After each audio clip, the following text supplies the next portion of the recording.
Perfect. That's it, man. Yeah. Woo! Damn, that was fun. Yeah, it was a good time.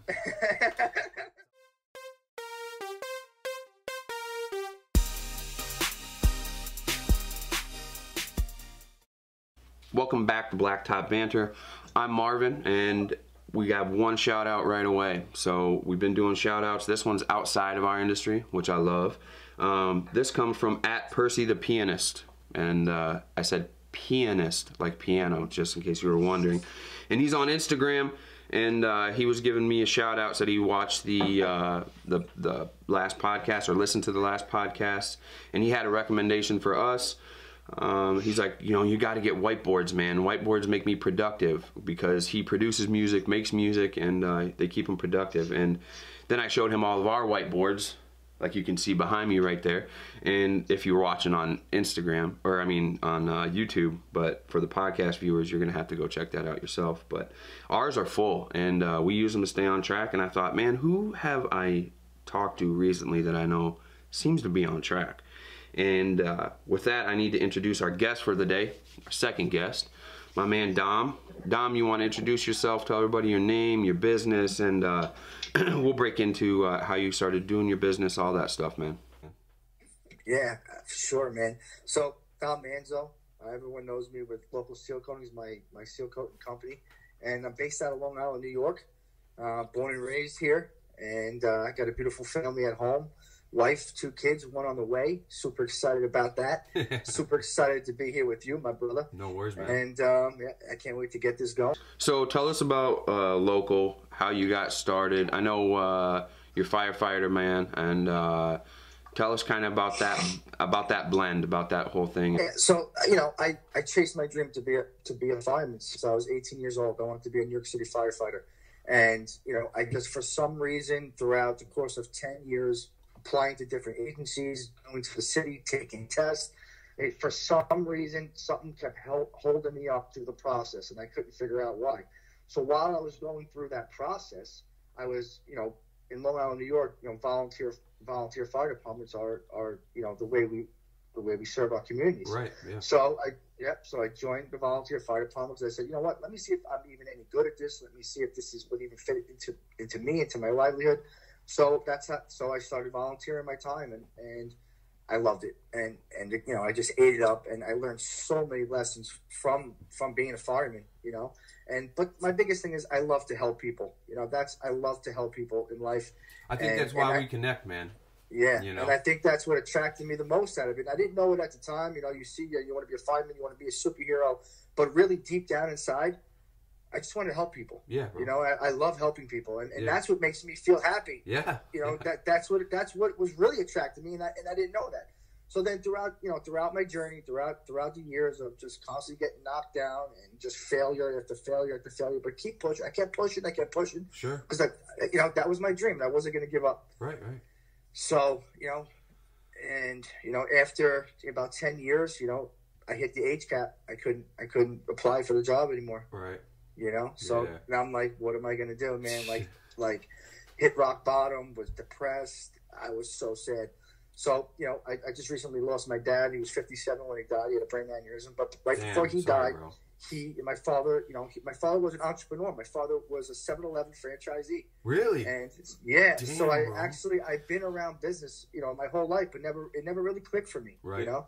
So before my father passed away, my father had a big influence in the community, and he got me in with the town that I lived in, the highway department. Sure. So, you know, I said, all right, this is my last opportunity. So now I'm telling myself, this is my last opportunity. I'm just going to make the best of it. Right. So I didn't know. I was on the back of a garbage truck, dude, throwing stuff in a garbage truck for my first couple months. Right. I'm like, you know, this can't. And I'm saying to myself, this cannot be where I'm going. Like, nothing against the job. Great people, amazing friends I still connect with. But I was saying to myself, like, this is it? Come on, Dom. You've been chasing these dreams your whole life. Dude, I know that feeling. Yeah, man. You know, and it was, you know, it knocked me down a little bit. But, you know, push came to shove. I just worked hard. I said, you know what? If I'm going to be on this garbage truck, I'm going to work my tail off and be the best guy in the garbage truck. So that's what I did. But my hard work paid off. You know, my hard work paid off. And I got noticed by the asphalt crew. So, town, they do the in-house paving. Oh, sure. And, they have a lot of pride in their paving. Yeah. At the time that I got in there. So they picked me up, the senior guys. They said, "All right, this guy's a hard worker. Let's try him out." Yeah. And the younger guys on the crew is like, "Oh, we need help. Let's find a hard worker." They're like, "This kid can work hard. Let's try him out. Let's do it." How old were you, Dom? How old were you when that happened? I think I was 25 when that happened, or 26 when it started happening. Yeah, so jumped on the pave crew, and I don't know, man. It was weird. I just fell right into the groove, man. Just fell right into the groove, and I enjoyed it. Cool. So I remember my first day on a shovel, just a shovel man, But I wanted to do everyone else's job. I'm like, let me try this. Let me try that. Let me do this. Guys, let me try. So they saw that because I had an interest in it. I wanted to try things that no one else wanted to try. Right. Yeah. So and that's what I did. And I just kept that attitude and kept working hard. And I just, I became really good friends with the operator of the machine. And I just he became my mentor, and I just pushed through every position. I said, "Listen, I want to be on top of that machine one day." He goes, "No problem, dude." He goes, "But you're gonna have to, you're gonna have to shovel, you're gonna have to rake, you're gonna have to do everything. You gotta put in your work, bro. Everything before you can get up here, because one day it's gonna come down to it, Dom. You're gonna have to be up here, and you have to be able to jump off and shovel and rake and show the boys what's up." And that's where this lesson comes in, Dom. I said, "All right." I go, "Let's go. I'm gonna just work my tail off." So for 8 years, I just grinded out with them. And, it came to a point where I just couldn't wait to go back to work the next day because I wanted to learn more and pave. Just me. So now, I didn't even realize what was happening. I'm actually finding a new path in life. And I didn't even realize it was unfolding the way it did, Yeah, could be the right path, though, because it felt so good, right, that when you hit those paths and they feel good, you're like, man, this feels right, Sometimes, sometimes you're not able to see what it is happening. I know, because until what happened with me was until I had an opportunity and I actually jumped on it and it worked for me. Yeah. Now I can see opportunity that's in front of me now, and chase it. But I wasn't able to do that before, because I didn't even know how to achieve anything. Sure. I was just I kept failing. I never succeeded at anything. Right. So, it took a long time for me to understand even how to recognize opportunity in my life. Right. And then once I was able to recognize opportunity, then the doors started opening. Right. But, so to go back, so then 8 years, I grinded it out. Finally, one day they're like, "All right, kid, jump on top. Paver's yours today." And, I was really in my glory. Yeah. So then it transpired. It was like people were like, "Hey, Dom, listen, I have a problem with my driveway at my house. Can you come take a look at it?" I'm like, "Yeah, sure, no problem. Let me come take a look at it." And then friends and family just started unfolding, right? Yeah. Just started helping them. And then one day my wife was like, "Hey, you're pretty good at this and you're starting to get business. Why don't you open up your own company?" I'm like, "I don't know. Right. I don't know if I can do that. I don't know if I'm capable of that." Because I had so much failure before that. I was scared. It's the fear of the unknown too, dude. Yep. And 100%. Dude, a lot of times that block you put up in your mind only exists there in your mind, dude. And a lot of times it's 100 times worse in your mind than it could ever be in real life. But you don't know that. It's the unknown, so you got to take that little bit of step and jump off that edge. And once you do, dude, you're like, dude, the water's kind of nice. It gets choppy once in a while, but it's kind of nice. You know what I mean? So keep going. Tell us that once you started local, then what happened? So then I said, all right, I'm going to start a business. How can I now? I'm thinking, how can I brand myself? What's gonna separate me from everyone else? I don't want to just be Dom's asphalting, Dom's Sealcoating. I made that mistake early on, bro. Right. So, that went through my mind. And of course, I jumped on the internet, jumped on YouTube. I came across you, and your work. And I just started following people. And I don't want to say stalking, but I was kind of just digging in. It's called learning, bro. Learning. We don't have very many textbooks, bro. So you got to absorb it online. Exactly. But because of the social media and the internet, it allows you to get exposed to not just people in your tight area, not just people around. I was able to see people all over the country. Right. And all over the world. Yeah. So I was able to see what was working. So I said, you know what? I want to be a local kid. I want people to trust me. So then local came into my head. Sure. And, by me, you get separated in my community. Either you're a local or you're not a local. Right. That makes sense. Yeah. So, and then it all clicked in my head. I said, listen, let me be local. Let me put myself as hire the local guy, hire the local kid. They'll be able to trust me. Right? Yeah. And that's where it came from. Cool, man. I just wrote it down on a piece of paper. I said, man, that looks cool. Yeah. Let's go with it, and that's how it happened. All it takes is believing in something a little bit, and when you set on it and you're like, yeah, I'm believing in this, then all of a sudden things start coming together. And I couldn't imagine now, and I imagine you can't imagine now, me having any other name for my business than Wisco. Like, that's got to be it. So then when I think of you, I think of local every single time, and I can't imagine the logo being any different. I can't imagine the name being any different.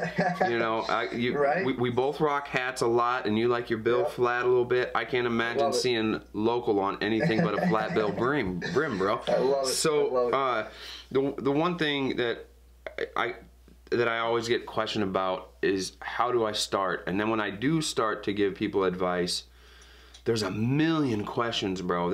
And my biggest thing is, you just have to figure out a way to get sealer on blacktop, patch in holes, and paint on lines. That's it. Like, all the specifics, you're gonna overthink it. And if you overthink it, you're just gonna start stubbing your toe, dude. You're not gonna jump into that water because you're really overthinking it. Worry about getting that done first, and then start learning about different equipment, different specifics, and different techniques. And I think that's the big thing, dude. I think that's a big jump right there, is like you said, you just decided, yo, I'm gonna start this business. That's how we do it. I know how to do the stuff somewhat. We'll worry about everything else once we get rolling. And you gotta get some money coming in, dude, if you're gonna upgrade equipment. So let's go ahead and start getting some work done. And exactly. I think that's the main belief. But as of local right now, I kind of want to round this out into our topic as far as staying on track. So local started going, you started getting work, started doing things. Did you go full time right when you started local, or did you work on the crew and then kind of ease in, or have you? Tell me how that happened, that transition. Yeah, no. I was hustling, man. I was so uncertain about where it was going to go. Yeah. And for me and my wife, taking care of our family is so important, and taking risk. Taking risk. For me and my wife as a team was not, we weren't comfortable with it. We both had union jobs. We were set. We were just set in that course of life. But were you happy? Were you happy? I thought I was. Fulfilled. I thought I was. Fulfilled. I thought I was happy. I was not fulfilled. Right. Now that I see where I'm at now, I wasn't fulfilled, man. Yeah. I thought I was happy because, everyone was saying I was doing great. I had a great future plan. Everything was planned and set up, so I thought I was happy. But that's the world. That's society's box, bro. Exactly. But deep inside of me, dude, like, for some reason, I wasn't happy. I could feel inside. I was still unhappy. I still had my bad nights. I was still getting depressed and down on myself. I still had that inside of me. So I knew something wasn't. I knew I wasn't on my path yet. What I always recognize that is, people that look at themselves a lot, like you and I do. I know we connect that way. I feel like if I don't reach my full potential, I'm selling myself short. Dude, I do not want to be an old man and know that I sold myself short on my full potential, So that's what that feeling is when you're like, there's something deep down, man. What the heck is it? And that's what it is. And dude, if you fulfill that on even a small scale, that feels way better than doing what the world or society has said is success on a large scale. All of a sudden that starts to kindle, dude, a fire, And once you started that with local, how'd that feel, dude? Yeah, man. I mean, that felt it's just kind of setting in now. I'm not gonna lie to you, but I actually feel like I'm free. Yeah. If that makes sense to you. It does. I'm free, I'm happy, and I can live my life how I want to live my life now. Exactly, bro. Exactly. And before I was living the rat race, man. Yeah. I thought I was, but I knew I wasn't happy. Right. But I would have never, ever, people say, I want to feel that. How do I feel it? Listen, you got to take risks, take chances on yourself, push yourself to uncomfortable territory. Yeah. I'm saying this because that's what it took for me to feel this way. It does. But it didn't just happen. It would have never happened if I didn't try, if I didn't chase something, if I didn't create this opportunity that I have, if I didn't go for it, it would have never happened. You almost have to unlearn what you've been taught is the steps of the ladder. You know what I mean? You almost have to unlearn that, dude. It's like, no, dude, it ain't even a ladder. This is a rope that you just got to get on and climb up. Do you remember that rope in gym, dude? When you in gym class? You're gonna slide down a little bit, man. Your hands are gonna burn. Grip tighter. Grip tighter. Yep. Go one more higher. You just want to get your feet to the next knot, dude, so you can take a break a second. I'm not gonna lie, dude. I really only made about 3 feet off the ground when that thing happened, bro. And it wasn't because my arms was weak. It was because my body was big. That's what we're gonna say, bro. So no one can see that. No, dude, I can't even see it in my mind every day when I'm weak, bro. No. So now that locals doing their thing, I imagine you started doing, driveways and doing seal coating small, and then doing a bit of patchwork, and then a little bit of stripe work, and then subbed some of that stuff out, and then started taking it on a little bit. I seen a video of you plate compacting around some sewer drains and manhole lids the other day. You guys had your dump trailers there and stuff, bro, and I really liked that video, by the way. I thought it was put together good. That transition to getting to where you have a regular schedule, you have regular clients now, and you start putting that schedule together and keeps going. How do you, we're going to go to the topic of the day, man, because that transition's good. Sure. Whiteboards. I use whiteboards. I didn't always use whiteboards. I use a tablet and a piece of paper. Not actually a tablet like kids have nowadays, bro, but an actual pen and paper. I use that before I started doing that. But now that I got a team, and we've started a team here, I want them to see what's in here too, bro, so that they're thinking that stuff too. We have a schedule, a whiteboard schedule, which just broke down by the month, what we're gonna do each day, what job it is, what I have to do that day. And then we have the other whiteboards behind me that have goals, all of our goals. I want them to see that. And then I want, if somebody's on my team and they have a goal, man, throw that up there so that we can get you to your goal too, man. It's not all about me or Wisco. We're trying to build a legacy, and it's gonna take it's gonna take a team. I don't mind leading. I don't want to be the boss, bro. I want to be the leader, and there's a big difference in that, I think. So we use whiteboards to stay on track. The other thing is I text a lot, dude. I text my team, my guys, but I also want to keep them involved by telling them what projects entail, even if I'm just bidding them, because I want them to kind of get that thing thinking too, of what we're gonna need, what we're gonna do. But 100%. For me, the whiteboards are a big thing. So Percy, the piano player, he hit the nail on the head. He hit the nail on the head for me, dude. When he said whiteboards, I showed him. I sent him pictures. It was on Instagram. I'm like, dude, I'm loaded with whiteboards, bro. So what about you as far as local? What do you use as far as getting on track with a project? And then we'll talk about staying on track if it's a larger project. But as far as about getting on track, as soon as you get a call and they're like, yo, this is so-and-so, I need this at this address, what happens after you get that call, that first lead? So yeah, like this is something I've been learning.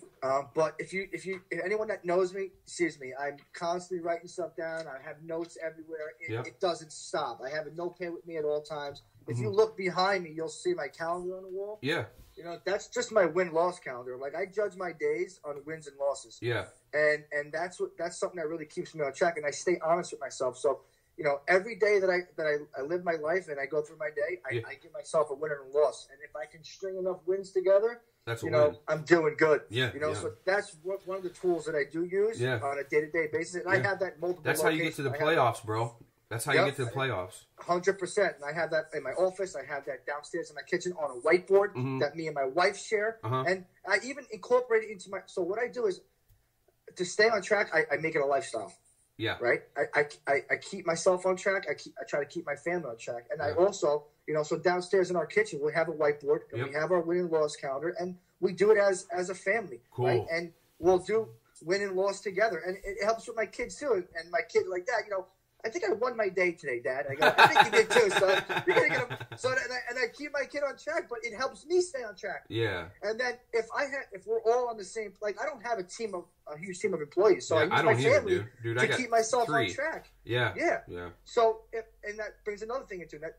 That's how I blend my family and my work together. So if they That's a major see key. That's a major key, yep. bro. That's a major and key. if they see what goes through my head every day and what my goals are, it helps them help me achieve my goals, right? Yeah. So of course. that's what we do. We've been working on that together, and it's been working pretty good. But like I said, my planner's in front of me at all times. I always have a notepad. So as soon as I get that call for a potential job, I automatically try to make a connection with my customer. So for us, we do that same kind of thing. It goes in. We have. You can't really see it behind me, obviously, on the podcast, but I'll point to it in the video. They're right there. There's slots, and all those slots, as soon as we get a call, it goes to the lead slot. Boom. And then I'll write up a work estimate for that. It goes into the estimate slot. Once I'm ready to go for my day, I'll schedule which ones I want to do on my loop, on my route. We'll take those. I get rolling. I get in the truck, go hit all those. They'll come back to completed estimates, another slot, and there they sit until we get a call saying yeah, or an email or whatever saying yeah, we want this to roll. Then they go into jobs to do. So once they go on the jobs to do, then we're ready to put them on the board and get everything going for it, and that gets us there. You know, I like your. I really like listening to your win-loss board. And I said, dude, that's how you get to the playoffs. So for me, I like to think of it that way because, you know, the regular season games. You know, you can lose a preseason game and it's not a big deal, bro. And some of those are the learning ones, but the regular season games are your driveways, man. They're your small parking lots. And then if you get to some medium ones, those are the playoffs. Like, dude, we got to win this, because if we don't win this, the call coming from the Super Bowl ain't going to happen. You know what I mean? We got to win these. We got to make sure. And it doesn't just stop at doing the job. It also is marketing the job that you did. Use that. Yeah. Put that in your arsenal, man. That's your weapon. Yeah. That's your playbook, bro. You know, the X's and O's, and dude, they haven't seen this play before. When you go do this parking lot and offer them to do electric parking stencil or something like that, that's that trick play, bro. That's the flea flicker, man. You know, so you don't want to be throwing Hail Marys, dude. You want to be using your brain to keep pushing the ball down the middle, and then all of a sudden you hit enough wins, you get enough playoff wins. You don't make it to the Super Bowl every year, bro, but sometimes you make it to the big dance. And then when you hit the big dance, you know, there's been times like when you've seen the playoffs where people got steamrolled. And you know why they got steamrolled? Because the other team had cold feet. They said, you know, we want to get to the dance, but they weren't sure that they could win the game. Dude, if you get in there, you should be using those playoff games, which are the medium, good-sized jobs, to get you to the big one.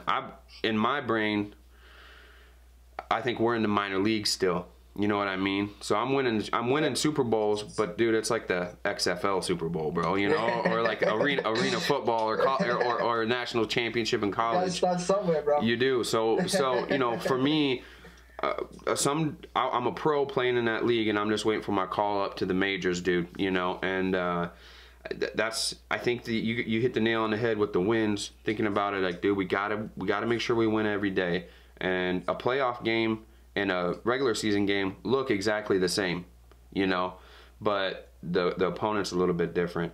So once you get to where you're on a bigger project, Dom, how do you get people to stay on track? Because I'm asking you because we're peers.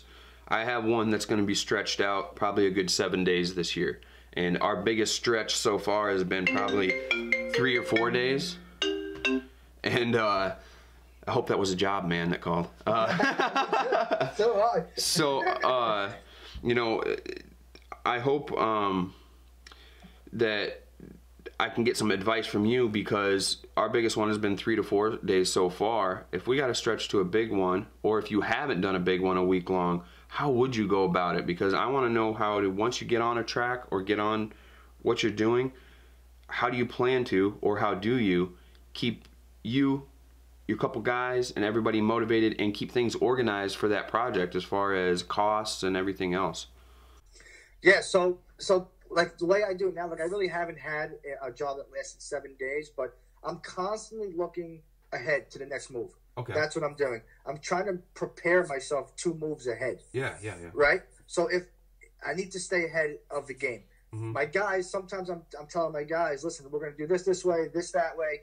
But they don't, you know, I'm already thinking 3 steps ahead. Yeah, you know? yeah. So I constantly push myself to to level up and keep moving forward. Like that's what I do right now. And you know, the biggest thing for me and my guys is repetition. You know, I try to get them into, you know, keeping the tools a certain way and doing things a certain way and just doing the small fundamental things the right way.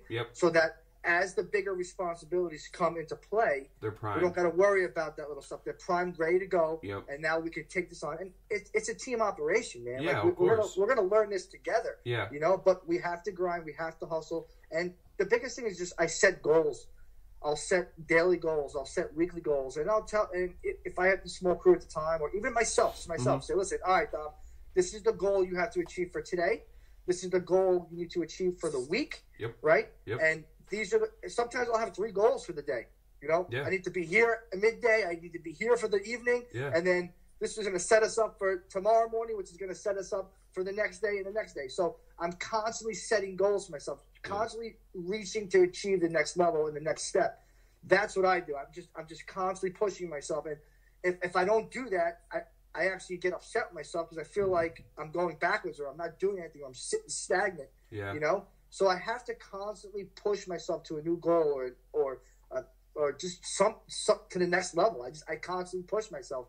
And my wife's like, Dom, you know, you need to stop thinking so big and so large and stop. Your dreams are too big. And I said, honey, if I don't dream big, how am I going to stay motivated, babe? Like I just sometimes I set these goals for myself that are just so crazy, but. You know, whatever, man. If I reach half of that goal, I'm still doing great. You know, I'm a big proponent of Andy Frisella. You know, and I was listening to something he said the other day, and he was like, dude, when you set your goals, you know, some people set them so that it's just a little bit out of reach. You know, so like you can hit it and you can celebrate. He's like, dude, I set goals that I will never hit. He's like, because if you set it like. I hate to use money, but let's just use money. If you set it at 200K and you get to 195K, you're like, yeah, man, you know, dude, we almost nailed it. He's like, but if you set it, and that's for a year, he's like, if you set it to $1 million that year and you get to 350K, you're going to be like, oh, man. He's like, but dude, you made it a lot farther than you would have if you would have set that goal at 200K. Exactly. So for me, the way I do that with large goals, because we do have them, I think of it like rungs of a ladder, dude. It's up there. I know it's there. Actually, or I think of it like the top rafter, that little flag you're supposed to hit on that rope that I couldn't climb. So I need to get fit, dude. I need to build my arms up, dude. I need to get my legs up. And you just got to hit those ladders to get to that next rung of that, you know, or hit those goals, dude. That's a rung of a ladder. Boom, boom, boom, boom. But once you get there, once you get to the top, you know, then you can extend that ladder and go a little bit higher. So you got to at least see them and know that that's your potential. Otherwise, you'll never live up. If you think that's your potential, you'll never live up to it if you don't set that as your goal. But the big goal and the small goals, that's how we stay on track too, man. So you have to, and you also have to understand it's not a perfect world. You're going to go backwards in life. You're going to get knocked down, and those are the moments where, like, I put in a mentality into my head, like, Dom, you're going to get knocked down, and it's not a bad thing. Like, dude, it's a lesson. Life's teaching you something. Learn from this and move forward. You know, this is what separates you from the other guys. The other guys are going to walk away when they get knocked down. You're going to move forward. That's how we pay our tuition, man. That's something I say a lot, dude, is that the tuition is, you know, I didn't go super far in as far as extra education. I was a sharp son of a gun, but that passion that you talked about, feeling fulfilled, I wanted that. And you pay your tuition by messing something up on a job and having to go back and fix it. Or you pay your tuition by buying a piece of equipment used when you really knew you should have bought it new, and it comes to bite you in the ass, you know what I mean? So it will 90% of the time. Yeah, a lot of time, you know, until you get balling and rolling and moving, then maybe it doesn't. But right now, now we're still buying used equipment, bro. I'm going to buy a piece of used equipment at the end of this month, man. So, you know, you just got to kind of do your thing. Those are part of the tuition, and you know, some of the tuition sucks because it's sometimes you got to trust other people, and that bites you in the butt too, man. You know, you realize, oh, not everybody's as nice as they say they are. But you know, that's part of the tuition that we pay and the way we get going. Dude, I'm super glad you agreed to be on the podcast, honestly, because I feel like we're kind of at the same level. We both kind of have the same goals, same family things going on, and the same mentality, and definitely same style. I can tell by your hats we have the same style. For sure, 100%. But if there is anybody that wants to contact you, Dom, as far as local or whatever, or have a question, what's your contact info, man, so people can hit you up? So basically you hit me up on my social media platforms. It's going to be Facebook, Local Seal Coating, Instagram, Local Seal Coating Inc. Okay. Or, of course, if you want to generate an email, hit me up, Local Seal Coating, li@gmail.com. That's you know, I'm always on my checking my emails. Dude, I use Gmail too for Wisco, and people always are like, why are you using Gmail? And I'm like, my customers use Gmail. Exactly. You know, my customers use Yahoo. For everybody. Yeah, I want them to, you know, there's some people that you definitely want to be like super professional for, but there's other ones where, dude, my majority of my clients use Gmail, so I'm going to use Gmail. You know, I want them to be able to relate, so they can hit you up on Instagram, hit you up on Facebook, shoot an email over, which is probably the best way. I get calls still, dude, but it's hard to get me through calls. I will get back to you no matter what, but that's super hard, you know, to do. Definitely. I want to know real quick what we can expect from Local coming up 2020, man. As far as I don't want you to reveal your hand, but I want you just to kind of be like, what can we see? So, what are we gonna see? I could promise you this. I'm definitely leveling up for sure. I'm going to be pushing the limits. Yep. I'll be pushing myself. Cool. I'm going to go out there and get myself into some uncomfortable places to see how I handle it. Yeah. And I'm going to push the limits. I'm definitely, I'll tell you this, I'm definitely pushing to go commercial this year. I have a few things lined up, and you know, I hope it works out. If it doesn't, it doesn't. But you're going to just see really what it's like to really just work your butt off and work your butt off and reach for the stars. And just grind. Good. And if you want to see what that journey's like, and this is really my first real year in, you know, I quit my job, I quit everything. I'm going full bore with this for the first time. So, you know, you're gonna see, like, so follow along. It's gonna be entertaining one way or the other. And I'm not gonna show you all the sunshines and rainbows, man. I'm gonna show you really the down times and the hard times, and I'm gonna show you everything, because you know, you're going to go through it with me, and that's the one thing I am. I'm real. So, well, you know, let's do it. Let's do that, and then also let's do a hat trade. I'll send you a hat, you send me a hat, and then done deal. And then you know, I'm not going to say you should wear my hat for good luck, but you know, if you have to do a wardrobe change real quick, you can go ahead and throw that on, man. Oh, yo, dude, I appreciate you being on the podcast. I really do. We're gonna do this again sometime, but we're gonna do it live. I'm gonna come see you, and we'll be able to get some. We'll do it after the season to either talk about how bad you killed it, or what stripes you had, or whatever. Well, we're real. We're real. Let's touch base throughout. Let's touch base quarterly and see where we're at together. Yeah, that sounds good. I'm gonna follow along on Instagram. I'm gonna follow along on Instagram for sure. I can't wait. I can't wait. Cool. So, thank you very much. So we're gonna sign off, everybody. Thank you for listening, Dom. Thanks for being here. Right here on Blacktop Banter Podcast, we want you to seal it, stripe it, pave it, and kill it. Peace. Let's go.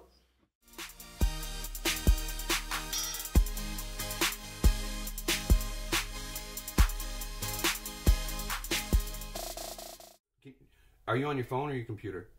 Phone. Okay. Do you have it? Is it a magnet mount? It is. No, it's on like one of those. Can you rotate suction cup device? Yeah, I can do whatever you want. Which way? Just rotate it one way or the other, and then it's going to fill my screen up. Just go to your phone sideways. The whole phone. Oh, you want to go sideways? Yeah. Stand by. Stand by a second. All right.